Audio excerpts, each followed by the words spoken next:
তারুণ্যের প্রথম ভোট, তারুণ্যের প্রথম ভোট, শেরপুরবাসীর প্রথম ভোট।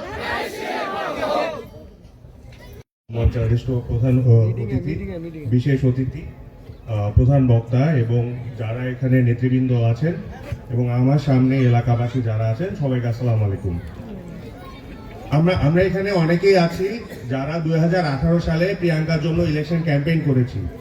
তো 2018 সালের পর আমরা অনেকভাবে দেখেছি যে আমরা কিভাবে নির্যাতিত হয়েছি, কিভাবে আমরা নির্যাতনের মুখে ছিলাম। বাট তারপর আমি যেটা দেখলাম এবং আজকে এটা প্রমাণ হলো যে আপনারা কেউই প্রিয়াঙ্কাকে ভুলেন নাই। আপনাদের সবার মনে এখনো প্রিয়াঙ্কা আছে। আমাকে একটা জিনিস আমি জামাই হিসেবে আপনাদের সবার কাছে শপথ চাই যে 2018 সালে আপনারা যেভাবে প্রিয়াঙ্কাকে ভালোবেসেছেন, এবার কি তার থেকে বেশি ভালোবাসা দিতে পারবেন?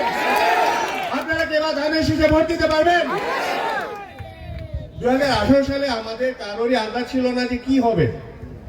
2018 সালের পর 19 গেল, 20 গেল।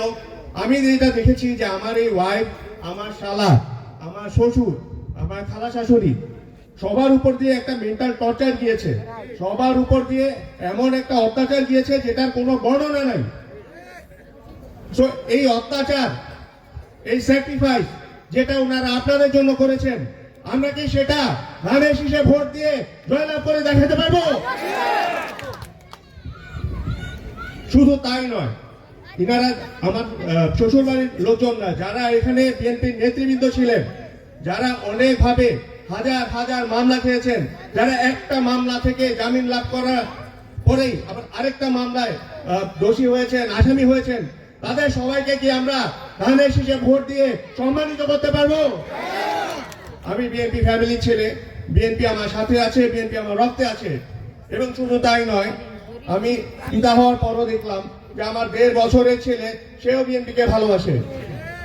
এই ভালোবাসাটা, সবচেয়ে বড় কথা হচ্ছে এই ভালোবাসাটা সে দেখেছে যখন সে আপনাদের মাঝে এসেছে।